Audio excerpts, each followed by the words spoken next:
Hello guys, I am आकांक्षा तिवारी। आज हम आपको दिल्ली सल्तनत की स्थापना और उसके विस्तार के बारे में बात करते हैं। तो इसकी स्थापना 1206 से 1556 ईस्वी तक थी। दिल्ली सल्तनत का जो इतिहास रहा है, भारतीय इतिहास का एक अत्यंत महत्वपूर्ण और परिवर्तनकारी काल रहा है। लगभग 320 वर्षों के दौर में पाँच अलग अलग राजवंशों ने दिल्ली की सत्ता पर राज किया और भारतीय उपमहाद्वीप के एक बड़े हिस्से पर अपना प्रभाव स्थापित किया। दिल्ली सल्तनत की स्थापना।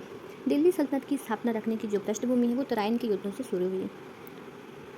1192 ईस्वी में तराइन के टूटे युद्ध में शहाबुद्दीन मोहम्मद गौरी ने पृथ्वीराज चौहान को पराजित किया। गौरी भारत में अपने जीते हुए क्षेत्रों की जिम्मेदारी अपने सबसे भरोसेमंद तुर्क गुलाम कुतुबुद्दीन ऐबक को सौंपकर वापस लौट गया। इसकी स्थापना 1206 ईस्वी में मोहम्मद गौरी की मृत्यु के बाद कुतुबुद्दीन ऐबक ने खुद को लाहौर और दिल्ली का स्वतंत्र शासक घोषित कर दिया। यहीं से गुलाम वंश या ममलुक वंश और दिल्ली सल्तनत की औपचारिक शुरुआत हुई।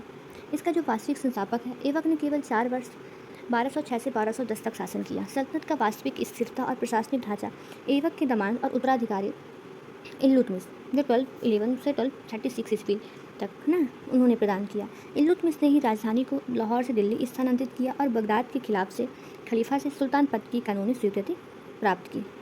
फिर दिल्ली सल्तनत के 5 राजवंश।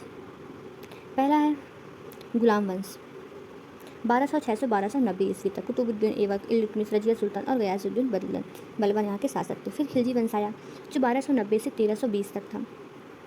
इसके शासक जलालुद्दीन खिलजी और अलाउद्दीन खिलजी। फिर आया तुगलक वंश जो 1320 से 1414 ईस्वी तक था, जिसमें गयासुद्दीन तुगलक, मोहम्मद बिन तुगलक और फिरोज शाह तुगलक थे। फिर सैयद वंश जो 1414 से लेकर 1491 तक, इसमें जो शासक थे वो खिज्र खान और मुबारक शाह थे।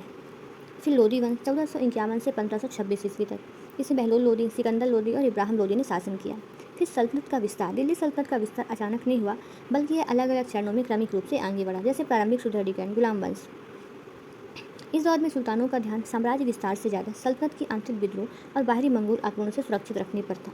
इल्तुतमिश ने रणथंभौर, मंडोर, बयाना, ग्वालियर को जीतकर उत्तर भारत में स्थिति मजबूत की। बलबन ने लौह और रक्त की नीति अपनाकर आंतरिक विद्रोहियों जैसे मेवातियों, दोआब के डाकुओं का दमन किया और मंगोलों से सीमा रक्षा के लिए मजबूत किलेबंदी की। फिर साम्राज्य विस्तार का स्वर्णकाल खिलजी वंश आता है। अलाउद्दीन खिलजी 1596 से 1316 के शासनकाल में दिल्ली सल्तनत का सबसे आक्रामक और व्यापक विस्तार हुआ। यह पहला सुल्तान था जिसने विंध्याचल पर्वत को पार कर दक्षिण भारत पर सैन्य अभियान चलाए थे। फिर उत्तर भारत की विजय प्राप्त हुई। अलाउद्दीन ने गुजरात में 1292, रणथंभौर 1301, चित्तौड़ में 1303, मालवा 1305 और जालौर को जीतकर सीधे दिल्ली सल्तनत में शामिल कर लिया। फिर दक्षिण भारत का अभियान किया। अलाउद्दीन के सेनापति मलिक काफूर ने दक्षिण भारत में देवगिरी, वारंगल, द्वार समुद्र, मदुरै पर सफल आक्रमण किए। अलाउद्दीन ने दक्षिण के राज्यों को सीधे साम्राज्य में मिलाने की वजह उनसे भारी कर वसूलना और अपनी अधीनता स्वीकार करना उचित समझा। अलाउद्दीन की सैन्य नीति थी। इस विशाल सेना और साम्राज्य को बनाए रखने के लिए अलाउद्दीन ने बाजार नियंत्रण प्रणाली, प्राइस कंट्रोल और घोड़ों को दागने व सैनिकों का हुलिया लिखने की प्रथा शुरू की। फिर भौगोलिक सीमा के चरम और विघटन। मोहम्मद बिन तुगलक 1325 से 1351 के समय दिल्ली सल्तनत का भौगोलिक विस्तार अपने चरम पर था। लगभग पूरा भारतीय उपमहाद्वीप, कश्मीर और सुदूर दक्षिण के कुछ हिस्सों को छोड़कर दिल्ली के नियंत्रण में आ चुका था। लेकिन इतने बड़े राज्य को संभालना बड़ा हो गया था कि उस समय के संचार साधनों के साथ दिल्ली से पूरे देश पर नियंत्रण रखना असंभव साबित हुआ। सुल्तान द्वारा राजधानी को दिल्ली से देवगिरी, दौलताबाद स्थानांतरित करने का निर्णय भी असफल रहा। इस दौर में दक्षिण में 2 बड़े स्वतंत्र राज्य हुए।